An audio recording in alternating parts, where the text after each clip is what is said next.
ਦਿੱਲੀ ਦੇ ਵਿੱਚ ਬਹੁਤ ਜ਼ਿਆਦਾ ਵਧੇ ਹੋਏ ਪ੍ਰਦੂਸ਼ਣ ਨੂੰ ਲੈ ਕੇ ਦੇਸ਼ ਦੀ ਸਭ ਤੋਂ ਵੱਡੀ ਅਦਾਲਤ ਕਾਫੀ ਸਖਤ ਹੋ ਗਈ ਹੈ। ਸੁਪਰੀਮ ਕੋਰਟ ਨੇ ਕਿਹਾ ਹੈ ਕਿ ਪ੍ਰਦੂਸ਼ਣ ਦੇ ਲਈ ਪਰਾਲੀ ਸਾੜਨ ਨੂੰ ਜ਼ਿੰਮੇਵਾਰ ਦੱਸਣਾ ਤੱਥਾਂ ਤੋਂ ਬਿਲਕੁਲ ਦੂਰ ਹੈ। ਪਰਾਲੀ ਦਾ ਪ੍ਰਦੂਸ਼ਣ ਵਿੱਚ ਹਿੱਸਾ ਸਿਰਫ 10% ਹੈ।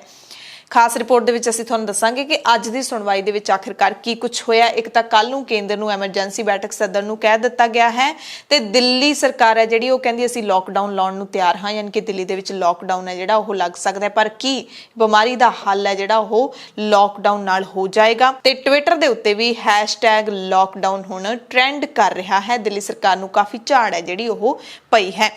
ਸੋ ਦਿੱਲੀ ਦੇ ਵਿੱਚ ਵਧੇ ਪ੍ਰਦੂਸ਼ਣ ਦੇ ਮਾਮਲੇ ਤੇ ਸੁਪਰੀਮ ਕੋਰਟ ਦੇ ਵਿੱਚ ਸੁਣਵਾਈ ਦੌਰਾਨ ਕੇਂਦਰ ਸਰਕਾਰ ਨੇ ਕਿਹਾ, ਕਿਉਂਕਿ ਇਹਦੇ ਵਿੱਚ ਮੋਦੀ ਸਰਕਾਰ ਨੂੰ ਵੀ ਕਾਫੀ ਝਾੜ ਹੈ ਜਿਹੜੀ ਸੁਪਰੀਮ ਕੋਰਟ ਵੱਲੋਂ ਪੈ ਰਹੀ ਹੈ। ਮੋਦੀ ਸਰਕਾਰ ਕਹਿ ਰਹੀ ਹੈ ਕਿ ਪਰਾਲੀ ਸਾੜਨ ਦੇ ਕਾਰਨ ਦਿੱਲੀ NCR ਦੇ ਵਿੱਚ ਸਿਰਫ 10% ਪ੍ਰਦੂਸ਼ਣ ਹੁੰਦਾ ਹੈ।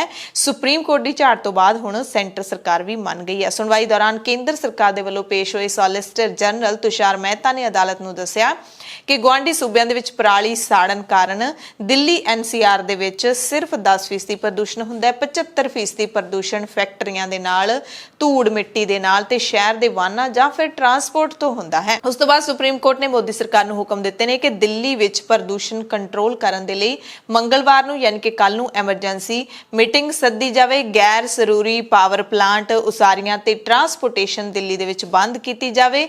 ਵਰਕ ਫਰੋਮ ਹੋਮ ਦੀ ਨੀਤੀ ਨੂੰ ਲਾਗੂ ਕੀਤਾ ਜਾਵੇ ਜਿੱਥੇ ਲਾਗੂ ਹੋ ਸਕਦੀ ਹੈ।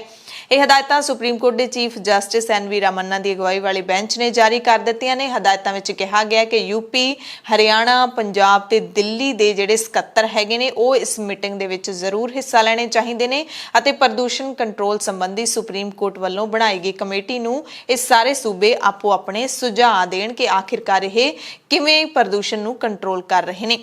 ਕੇਂਦਰ ਸਮੇਤ ਦਿੱਲੀ, ਪੰਜਾਬ, ਹਰਿਆਣਾ ਤੋਂ ਹਲਫਨਾਮਾ ਮੰਗਿਆ ਸੁਪਰੀਮ ਕੋਰਟ ਨੇ ਤੇ ਇਸ ਮਾਮਲੇ ਦੀ ਅਗਲੀ ਸੁਣਵਾਈ ਹੈ ਜਿਹੜੀ ਪਰਸੋਂ ਨੂੰ ਯਾਨੀ ਕਿ ਬੁੱਧਵਾਰ ਨੂੰ ਹੋਏਗੀ। ਸੋ ਸੁਣਵਾਈ ਦੇ ਵਿੱਚ ਅਦਾਲਤ ਨੇ ਕੇਂਦਰ ਤੇ ਦਿੱਲੀ ਸਰਕਾਰ ਯਾਨੀ ਕਿ ਮੋਦੀ ਸਰਕਾਰ ਤੇ ਕੇਜਰੀਵਾਲ ਸਰਕਾਰ ਤੋਂ ਪੁੱਛਿਆ ਹੈ ਕਿ ਕੱਲ ਸ਼ਾਮ ਤੱਕ ਜਵਾਬ ਦਿਓ, ਤੁਸੀਂ ਕਿਹੜੀ ਸਨਅਤ ਹੈ ਦਿੱਲੀ 'ਚ ਬੰਦ ਹੋਣੀ ਚਾਹੀਦੀ ਹੈ ਤੇ ਕਿਹੜੇ ਵਾਹਨਾਂ ਤੇ ਪਾਵਰ ਪਲਾਂਟ ਨੂੰ ਬੰਦ ਕੀਤਾ ਜਾਣਾ ਚਾਹੀਦਾ ਤੇ ਉਸ ਦਾ ਬਦਲ ਕੀ ਹੋਏਗਾ। ਯਾਨੀ ਕਿ ਜਿਹੜਾ ਕੁਝ ਬੰਦ ਕੀਤਾ ਜਾਣਾ ਚਾਹੀਦਾ ਉਹਦੀ ਥਾਂ ਤੇ ਫਿਰ ਕੰਮ ਕਿਵੇਂ ਹੋਊਗਾ। ਕੰਮ ਨਹੀਂ ਰੁਕਣਾ ਚਾਹੀਦਾ, ਫੈਕਟਰੀਆਂ ਬੰਦ ਨੇ ਉਹ ਜ਼ਰੂਰ ਹੋਣੀਆਂ ਚਾਹੀਦੀਆਂ ਪ੍ਰਦੂਸ਼ਣ ਨੂੰ ਹਟਾਉਣ ਦੇ ਲਈ। ਸੁਪਰੀਮ ਕੋਰਟ ਨੇ ਸੁਣਵਾਈ ਦੌਰਾਨ ਇਹ ਵੀ ਕਿਹਾ ਕਿ ਕੁਝ ਇਲਾਕਿਆਂ ਦੇ ਵਿੱਚ ਪਰਾਲੀ ਸਾੜਨ ਤੋਂ ਇਲਾਵਾ ਪ੍ਰਦੂਸ਼ਣ ਦੀ ਮੁੱਖ ਵਜ੍ਹਾ ਇਹ ਵੀ ਹੈ ਕਿ ਬੱਸਾਂ, ਉਦਯੋਗਾਂ ਤੇ ਗੱਡੀਆਂ ਦੀ ਇੱਥੇ ਭੀੜ ਲੱਗੀ ਹੋਈ ਹੈ। ਕੁਝ ਵੀ ਨਿਯਮਾਂ ਦੇ ਮੁਤਾਬਿਕ ਨਹੀਂ ਹੋ ਰਿਹਾ।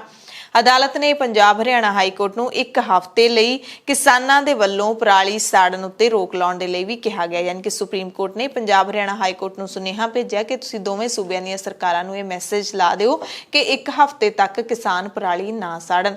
ਸੋ ਕਿਸਾਨਾਂ ਨੂੰ ਫਿਰ ਇਹਦਾ ਬਦਲ ਕੀ ਦਿੱਤਾ ਜਾਊਗਾ, ਇਹ ਵੀ ਇੱਕ ਸਵਾਲ ਹੈ।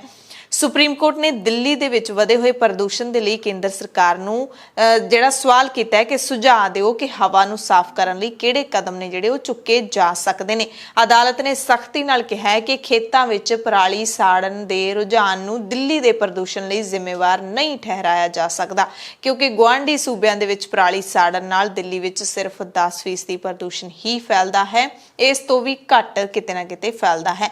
ਇਸ ਦੌਰਾਨ ਸੁਪਰੀਮ ਕੋਰਟ ਨੇ ਦਿੱਲੀ ਸਰਕਾਰ ਦੀ ਯਾਨੀ ਕਿ ਕੇਜਰੀਵਾਲ ਸਰਕਾਰ ਦੀ ਇਸ ਗੱਲੋਂ ਵੀ ਨਿੰਦਿਆ ਕੀਤੀ ਹੈ ਕਿ ਕਾਰਪੋਰੇਸ਼ਨਾਂ ਨੂੰ ਵੀ ਕੱਲਾ ਪ੍ਰਦੂਸ਼ਣ ਲਈ ਜ਼ਿੰਮੇਦਾਰ ਨਹੀਂ ਠਹਿਰਾਇਆ ਜਾ ਸਕਦਾ। ਇਸੇ ਦਰਮਿਆਨ ਦਿੱਲੀ ਸਰਕਾਰ ਨੇ ਵੀ ਆਪਣਾ ਹਲਫਨਾਮਾ ਦਾਖਲ ਕੀਤਾ। ਕੇਜਰੀਵਾਲ ਸਰਕਾਰ ਨੇ ਹਲਫਨਾਮੇ ਦੇ ਵਿੱਚ ਕਹਿ ਦਿੱਤਾ ਕਿ ਅਸੀਂ ਲੋਕਡਾਊਨ ਲਾਉਣ ਦੇ ਲਈ ਪੂਰੀ ਤਰ੍ਹਾਂ ਤਿਆਰ ਹਾਂ, ਪਰ ਨਾਲ ਹੀ ਇਹ ਵੀ ਕਿਹਾ ਕਿ ਕੱਲੇ ਦਿੱਲੀ ਵਿੱਚ ਲੋਕਡਾਊਨ ਨਾਲ ਕੰਟਰੋਲ ਨਹੀਂ ਹੋਣਾ ਪ੍ਰਦੂਸ਼ਣ। ਫਾਇਦਾ ਤਾਂ ਹੀ ਹੋਊਗਾ ਜੇ NCR ਯਾਨੀ ਕਿ ਨੈਸ਼ਨਲ ਕੈਪੀਟਲ ਰੀਜਨ ਯਾਨੀ ਕਿ ਸਾਰੇ ਦੇ ਵਿੱਚ ਦਿੱਲੀ, ਗੁੜਗਾਉਂ ਅਤੇ ਨੋਇਡਾ ਦੇ ਵਿੱਚ ਵੀ ਜੇ ਲੋਕਡਾਊਨ ਲਾਇਆ ਜਾਊਗਾ ਤਾਂ ਹੀ ਦਿੱਲੀ ਦੇ ਵਿੱਚ ਪ੍ਰਦੂਸ਼ਣ ਘਟਾਉਣ ਨੂੰ ਕੁਝ ਹੱਦ ਤੱਕ ਫਾਇਦਾ ਮਿਲੂਗਾ ਤੇ ਦਿੱਲੀ ਸਰਕਾਰ ਨੇ ਆਪਣੇ ਹਲਫਨਾਮੇ ਦੇ ਵਿੱਚ ਇਹ ਖੁਲਾਸਾ ਕੀਤਾ ਹੈ। ਸੋ ਇਸ ਪੂਰੇ ਮਾਮਲੇ ਤੇ ਟ੍ਰੈਫਿਕ ਪੁਲਿਸ ਦਾ ਵੀ ਬਿਆਨ ਆਇਆ। ਪੁਲਿਸ ਦਾ ਕਹਿਣਾ ਹੈ ਕਿ ਉਹ ਉਹਨਾਂ ਸਾਰੀਆਂ ਗੱਡੀਆਂ ਖਿਲਾਫ ਕਾਰਵਾਈ ਕਰਨਗੇ ਜੋ ਬਿਨਾਂ ਪ੍ਰਦੂਸ਼ਣ ਸਰਟੀਫਿਕੇਟ ਦੇ ਚੱਲ ਰਹੀਆਂ ਨੇ। ਸੋ ਦਿੱਲੀ ਦੇ ਵਿੱਚ ਰਹਿਣ ਵਾਲੇ ਜਿਹੜੇ ਲੋਕ ਨੇ ਆਪੋ ਆਪਣੇ ਵਾਹਨਾਂ ਦੇ ਉਹਨਾਂ ਦੇ ਜਿਹੜੇ ਪੋਲਿਊਸ਼ਨ ਸਰਟੀਫਿਕੇਟ ਵੀ ਬਣੇ ਹੋਣੇ ਚਾਹੀਦੇ ਨੇ। ਹੁਣ ਚੈਕਿੰਗ ਜਿਹੜੀ ਸਖਤ ਹੋਏਗੀ ਦਿੱਲੀ ਦੇ ਵਿੱਚ, ਕਿਉਂਕਿ ਸੁਪਰੀਮ ਕੋਰਟ ਬਾਵਾ ਸਖਤ ਹੈ ਤੇ ਸੁਪਰੀਮ ਕੋਰਟ ਚੰਗੀ ਝਾੜ ਹੈ ਜਿਹੜੀ ਸਰਕਾਰਾਂ ਨੂੰ ਪਾ ਰਹੀ ਹੈ। ਸੋ ਦਿੱਲੀ ਦੇ ਵਿੱਚ ਜਿਹੜੇ ਵਾਹਨਾਂ ਦੇ ਸਰਟੀਫਿਕੇਟ ਨਹੀਂ ਹੈਗੇ ਉਹ ਇੰਪਾਊਂਡ ਵੀ ਕੀਤੇ ਜਾ ਸਕਦੇ ਨੇ, ਕਿਉਂਕਿ ਦਿੱਲੀ ਪੁਲਿਸ ਨੇ ਕਹਿ ਦਿੱਤਾ ਹੈ, ਟ੍ਰੈਫਿਕ ਪੁਲਿਸ ਨੇ, ਕਿ ਅਸੀਂ ਨਹੀਂ ਚੱਲਣ ਦੇਵਾਂਗੇ। ਇਹਦੇ ਲਈ ਟ੍ਰੈਫਿਕ ਪੁਲਿਸ ਨੇ 550 ਪੁਲਿਸ ਕਰਮਚਾਰੀ 170 ਥਾਵਾਂ ਤੇ ਤੈਨਾਤ ਕਰ ਦਿੱਤੇ ਨੇ। ਸੋ ਦਿੱਲੀ ਵਾਸੀ ਨੇ ਜਿਹੜੇ ਜ਼ਰੂਰ ਧਿਆਨ ਰੱਖਣ।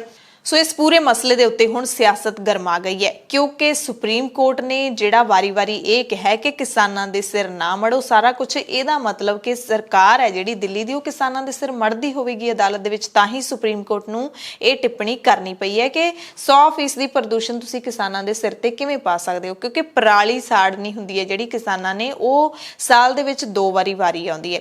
ਇੱਕ ਵਾਰੀ ਜਦੋਂ ਕਣਕ ਦੀ ਫਸਲ ਤੇ ਦੂਸਰੀ ਵਾਰੀ ਜਿਹੜੀ ਹੈਗੀ ਹੈ ਝੋਨੇ ਦੀ ਫਸਲ, ਉਹਦੀ ਪਰਾਲੀ ਨੂੰ ਸਾੜਿਆ ਜਾਂਦਾ ਹੈ। ਇਸ ਕਰਕੇ ਤੁਸੀਂ 100% ਕਿਸਾਨਾਂ ਦੇ ਜ਼ਿੰਮੇ ਨਾ ਪਾਓ।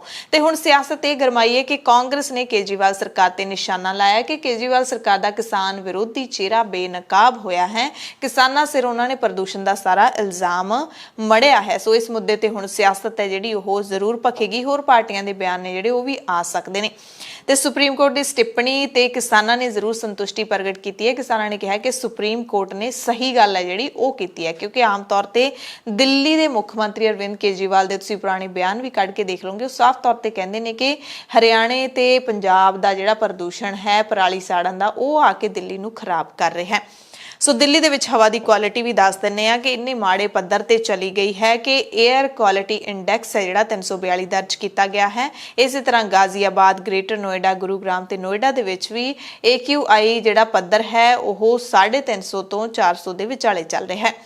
ਸੋ ਦਰਅਸਲ ਦਿੱਲੀ ਦੇ ਵਿੱਚ ਪ੍ਰਦੂਸ਼ਣ ਦੇ ਖਿਲਾਫ ਵਾਤਾਵਰਣ ਪ੍ਰੇਮੀ ਨੇ ਜਿਹੜੇ ਅਦਿੱਤਿਆ ਦੁਬੇ ਅਤੇ ਲਾਅ ਦੇ ਵਿਦਿਆਰਥੀ ਅਮਨ ਬਾਂਕਾ ਨੇ ਸੁਪਰੀਮ ਕੋਰਟ ਦੇ ਵਿੱਚ ਇਹ ਰਿਟ ਪਾਈ ਹੈ।